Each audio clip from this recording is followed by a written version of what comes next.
Hi hello ನಮಸ್ತೆ welcome to Khushmani multi creations. ಇದು ನಾನು ನಿಮ್ಮ ಶಾಂತಿ. ಫ್ರೆಂಡ್ಸ್, ಈಗ ನಾವು ನೀರು ದೋಸೆ ಅಂತ ಡೈಲಿ ಮಾಡ್ತಾನೆ ಇರ್ತೀವಿ. ಅದಕ್ಕೆ ಚಟ್ನಿ ಅಂತ ಟೊಮೊಟೊ ಚಟ್ನಿ, ಕಾಯಿ ಚಟ್ನಿ, ಪುದೀನ ಚಟ್ನಿ ಈ ರೀತಿಲಿ ಮಾಡ್ತಾನೆ ಇರ್ತೀವಿ. ಬಟ್ ಇವತ್ತು ನಾನು ಡಿಫ್ರೆಂಟಾಗಿ ನೀರು ದೋಸೆಗೆ ಕಾಂಬಿನೇಷನ್ ಆಗಿ ಇಲ್ಲಿ ಎಣ್ಣೆ ಬದನೆಕಾಯಿನ ತೋರಿಸ್ತಾ ಇದ್ದೀನಿ.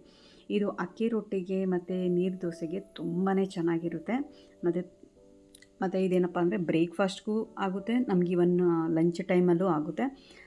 ಎಣ್ಣೆ ಬದನೆಕಾಯಿ ಬೆಳಗ್ಗೆ ನಾವು ನೀರು ದೋಸೆಗೆ ಮಾಡ್ಕೊಂಡಿದ್ದೀವಿ ಅಂತಂದರೆ ಅದೇ ಎಣ್ಣೆ ಬದನೆಕಾಯಿನ ಯೂಸ್ ಮಾಡಿಕೊಂಡು ಈವ್ನಿಂಗ್ ಲೈಕ್ ಆಫ್ಟರ್ನೂನ್ ಆ ರೀತಿಲಿ ಅದಕ್ಕೆ ಮುದ್ದೆ ಮಾಡ್ಕೊಳೋದಾಗಲಿ, ರೈಸ್ ಮಾಡ್ಕೊಳೋದಾಗಲಿ ನಾವಿಲ್ಲಿ ಮಾಡ್ಕೋಬೋದು. ಸೊ ಎರಡಕ್ಕೂ ಆಗುತ್ತೆ ಅಂತೇಳಿ ನಾನಿಲ್ಲಿ ತೋರಿಸ್ತಾ ಇದ್ದೀನಿ. ಇಲ್ಲಿ ನಾನು ಮಸಾಲೆಗೆ ಅಂತೇಳಿ ಚಕ್ಕೆ, ಲವಂಗ ಮತ್ತು ಬೆಳ್ಳುಳ್ಳಿ, ಸ್ವಲ್ಪ ತೆಂಗಿನಕಾಯಿ, ಸ್ವಲ್ಪ ಕೊತ್ತಂಬರಿ ಮತ್ತು ಒಂದು ಟೊಮೊಟೊ ಇಷ್ಟನ್ನು ಜಾರ್ಗೆ ಹಾಕ್ಕೊತಾ ಇದ್ದೀನಿ. ನೀವೇನಾದರೂ ಜಾಸ್ತಿ ಮಾಡ್ತೀನಿ ಅಂದಾಗ ನೀವು ಟೊಮೊಟೊನ ಎಕ್ಸ್ಟ್ರಾ ಹಾಕ್ಕೋಬೋದು. ನೋಡ್ಬೋದು ಇಲ್ಲಿ ನಾನು ಆಲ್ರೆಡಿ ಒಂದ್ಸಲಿ ಅದನ್ನು ಜಾರ್ಗೆ ಹಾಕಿ ರುಬ್ಕೊಂಡಿದ್ದೀನಿ. ಅದು ನುಣ್ಣಗಾದ್ಮೇಲೆ ಅದೇ ಜಾರಲ್ಲಿ ಚಿಲ್ಲಿ ಪೌಡರು ನಿಮಗೆ ಖಾರ ಎಷ್ಟು ಬೇಕೋ ಅಷ್ಟು ನೋಡಿಕೊಂಡು ಹಾಕ್ಕೊಳ್ಳಿ. ನಾನು ಇಲ್ಲಿ ಒಂದು ಟೇಬಲ್ ಸ್ಪೂನಷ್ಟು ಹಾಕ್ಕೊಂಡಿದ್ದೀನಿ. ಮತ್ತು ಧನಿಯಾ ಪೌಡರು ಅಷ್ಟೇ ನಾನು 3ರಿಂದ 4 ಟೇಬಲ್ ಸ್ಪೂನ್ ಹಾಕ್ಕೊಂಡಿದ್ದೀನಿ. ಅದು ಸ್ಪೂನ್ ತುಂಬಾ ಚಿಕ್ಕದಿತ್ತು, ಆದ್ದರಿಂದ ಅಷ್ಟು ಹಾಕ್ಕೊಂಡಿದ್ದೀನಿ. ಬಟ್ ದೊಡ್ಡ ಸ್ಪೂನ್ ಆದರೆ 2 ಸ್ಪೂನ್ ಹಾಕ್ಕೋಬೋದು. ಮತ್ತು ನಾನು ಎಣ್ಣೆ ಬದನೆಕಾಯಿಗೆ ಅಂತೇಳಿ ಚಿಕ್ಕ ಬದನೆಕಾಯಿನ ತೊಗೊಂಡಿದ್ದೀನಿ. ಒಂದು 1/4 kg ಅಷ್ಟು ಬದನೆಕಾಯಿನ ನಾನು ತೊಗೊಂಡಿದ್ದೀನಿ.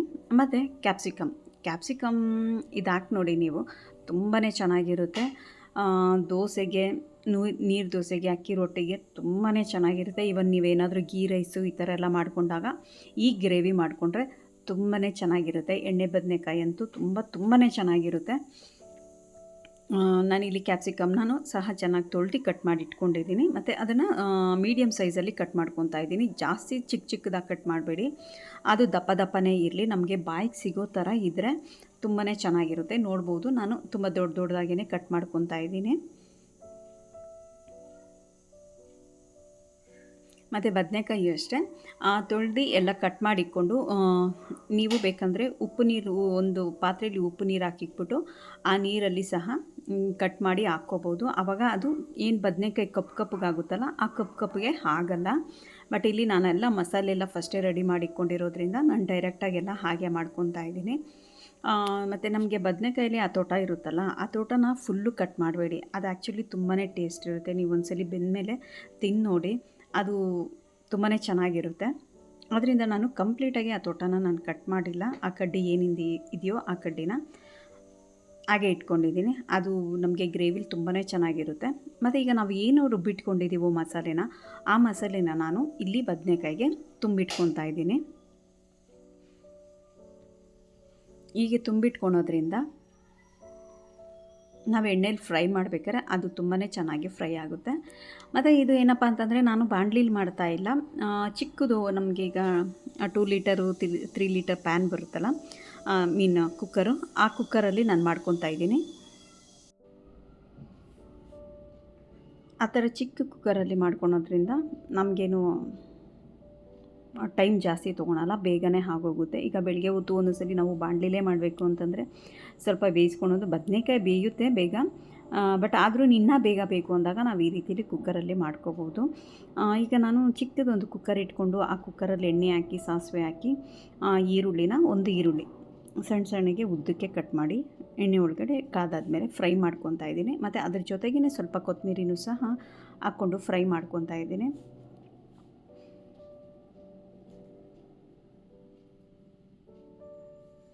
ಮತ್ತು ಸ್ವಲ್ಪ ಟರ್ಮರಿಕ್ ಪೌಡರು. ನಾನೇಂತಕ್ಕೆ ಈರುಳ್ಳಿ ಜೊತೆನೇ ಹಾಕ್ಕೊಂಡೆ ಅಂತಂದರೆ, ನಾವು ಬದನೆಕಾಯಿ ಮಸಾಲೆ ಹಾಕಿದಾಗ ಕ್ಲೀನಾಗೆ ಕಂಪ್ಲೀಟಾಗಿ ಮಿಕ್ಸ್ ಆಗುತ್ತೆ. ಅಕಸ್ಮಾತ್ ನಾವು ಬದನೆಕಾಯಿ ಮೇಲೆ ಹಾಕ್ಬಿಟ್ರೆ ಅದು ಅಲ್ಲಲ್ಲೇ ಸ್ಟಕ್ ಆಗೋಗ್ಬಿಡುತ್ತೆ. ಆದ್ದರಿಂದ ನಾನು ಎಣ್ಣೆಲಿ ಈರುಳ್ಳಿ ಜೊತೆನೇ ಫ್ರೈ ಮಾಡ್ಕೊಂಡಿದ್ದೀನಿ. ಅದು ಫ್ರೈ ಆದಮೇಲೆ ನಾವೇನು ಬದನೆಕಾಯಿಗೆ ಮಸಾಲೆ ತುಂಬಿಟ್ಕೊಂಡಿದ್ದೀವೋ ಅದನ್ನು ಎಣ್ಣೆಲಿ ಹಾಕಿ ಇಲ್ಲಿ ಫ್ರೈ ಮಾಡ್ಕೊತಾ ಇದ್ದೀನಿ. ಈ ಎಣ್ಣೆಲೇ ಇದನ್ನು ಮ್ಯಾಕ್ಸಿಮಮ್ ನಾವು ಫ್ರೈ ಮಾಡ್ಕೋಬೇಕು. ಅದು ಬದನೆಕಾಯ್ದೆಲ್ಲ ಏನಿದೆಯೋ ಕಹಿ ಆಗಲಿ, ಸ್ಮೆಲ್ ಆಗಲಿ, ಅವೆಲ್ಲವೂ ಸ್ವಲ್ಪ ನಮಗೆ ಕಡಿಮೆ ಆಗುತ್ತೆ.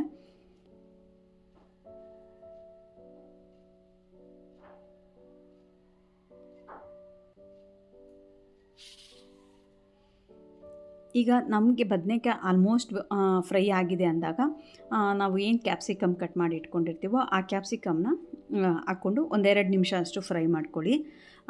ಜಾಸ್ತಿ ಅದು ಫ್ರೈ ಆಗೋದು ಬೇಡ.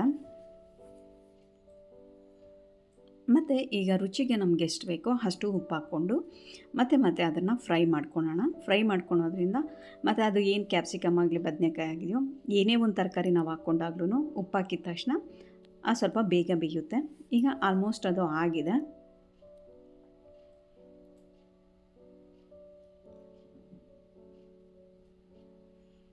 ಈಗ ನಾವೇನು ರುಬ್ಬಿಟ್ಕೊಂಡಿದ್ವೋ ಆ ಮಸಾಲೆನ ನಾನು ಈ ಫ್ರೈ ಒಳಗಡೆ ಹಾಕ್ಕೊತಾ ಇದ್ದೀನಿ. ನೋಡ್ಬೋದು ಫ್ರೆಂಡ್ಸ್ ಎಷ್ಟು ಚೆನ್ನಾಗಿ ಕಾಣಿಸ್ತಿದೆ ಅಂತ. ಇವನ್ ಅಷ್ಟೇ ಚೆನ್ನಾಗಿರುತ್ತೆ. ನೀವೊಂದ್ಸಲಿ ಕ್ಯಾಪ್ಸಿಕಮ್ ಹಾಕಿ ಟ್ರೈ ಮಾಡಿ ನೋಡಿ, ತುಂಬಾ ಚೆನ್ನಾಗಿರುತ್ತೆ. ಇವನ್ ನೀವು ಪೂರಿ ಸಹ ಮಾಡ್ಕೋಬೋದು. ಇದು ನೀರು ದೋಸೆ ಅಂತೂ ತುಂಬಾ ಚೆನ್ನಾಗಿರುತ್ತೆ ಕಾಂಬಿನೇಷನ್ ಇದಕ್ಕೆ. ಈಗ ಮಸಾಲೆದು ನೀರೇನಿತ್ತು ಅದನ್ನು ನಾನು ಹಾಕ್ಕೊತಾ ಇದ್ದೀನಿ, ವೇಸ್ಟ್ ಮಾಡಿಲ್ಲ. ಇದೇನಪ್ಪ ನೀರು ಜಾಸ್ತಿ ಆಯಿತು ಅಂದ್ಕೊತಾ ಇದ್ದೀರಾ, ನೀರು ಹಾಕಿದ್ರೂ ಕುಕ್ಕರಲ್ಲಿ ಬೇಯಿಸ್ಕೊಂಡ್ಮೇಲೆ ಮತ್ತೆ ಅದನ್ನು ನಾವು ವಿಷಲೆಲ್ಲ ಆಫ್ ಆದಮೇಲೆ ಅದನ್ನು ಕೂಗಿಸ್ಕೊತೀವಲ್ಲ, ಆ ಟೈಮಲ್ಲಿ ನಮಗೆ ಅದನ್ನು ಕೂಗಿಸ್ಕೊಂಡಾದಮೇಲೆ ಮರಳಿಸ್ಬೇಕಾದ್ರೆ ಅದು ನಮಗೆ ಕಂಪ್ಲೀಟಾಗಿ ಗಟ್ಟಿ ಬಂದ್ಬಿಡುತ್ತೆ. ಆವಾಗ ಆ ಗಟ್ಟಿನ ನಿಮ್ಗೆ ಎಷ್ಟು ಬೇಕೋ ಅಷ್ಟು ನೋಡಿಕೊಂಡು ಅದನ್ನು ಜಾಸ್ತಿ ಗಟ್ಟಿ ಬೇಕು ಅಂದರೆ ಗಟ್ಟಿ ಮಾಡ್ಕೋಬೋದು, ನೀರು ಬೇಕು ಅಂತಂದರೆ ನೀರಾಗೂ ಮಾಡ್ಕೋಬೋದು. ಫ್ರೆಂಡ್ಸ್, ಇನ್ನೂ ನನ್ನ ಚಾನಲ್ಗೆ ಯಾರೆಲ್ಲ ಸಬ್ಸ್ಕ್ರೈಬ್ ಆಗಿಲ್ವೋ ಸಬ್ಸ್ಕ್ರೈಬ್ ಆಗಿ ಬೆಲ್ಲೈಕನ್ ಪ್ರೆಸ್ ಮಾಡಿ. ಈ ವಿಡಿಯೋ ಏನಾದರೂ ನಿಮಗೆ ಇಷ್ಟ ಆದರೆ ಲೈಕ್ ಮಾಡಿ, ಶೇರ್ ಮಾಡಿ, ಕಮೆಂಟ್ಸ್ ಮಾಡಿ. ಈಗ ಫ್ರೆಂಡ್ಸ್, ನಾನು ಇದನ್ನು ಒಂದು ಕೂಗಿಸ್ಕೊಂಡಿದ್ದೀನಿ. ಒಂದೇ ಕೂಗಲ್ಲಿ ಬೇಯುತ್ತೆ, ಯಾಕಂದರೆ ಆಲ್ಮೋಸ್ಟ್ ನಾವೆಲ್ಲ ಚೆನ್ನಾಗಿ ಫ್ರೈ ಮಾಡಿದ್ವಲ್ಲ, ಸೊ ಒಂದೇ ಕೂಗು ಸಾಕು. ಅದರಿಂದ ನಾನು ಒಂದೇ ಕೂಗಿಸ್ಕೊಂಡು ಅದು ಲಾಸ್ಟಲ್ಲಿ ಕೊತ್ತಂಬರಿ ಗಾರ್ನಿಷ್ ಮಾಡಿ ಮತ್ತೆ ಅದನ್ನು ಮರಳಿಸ್ಕೊಂಡಿದ್ದೆ ನಾನು. ನೋಡಿ, ಆವಾಗಲೇ ಅಲ್ಲಿ ನೀರಾಗಿತ್ತು, ಇವಾಗ ತುಂಬ ತಿಕ್ಕಾಗಿ ಬಂದಿದೆ.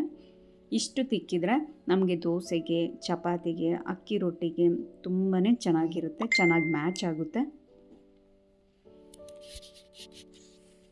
ಈಗ ನಾನು ಇದಕ್ಕೆ ಅಂತೇಳಿ ನೀರು ದೋಸೆ ಮಾಡಿಕೊಂಡಿದ್ದೆ. ಇದಕ್ಕೂ ತುಂಬಾ ಕಾಂಬಿನೇಷನ್ ಚೆನ್ನಾಗಿತ್ತು.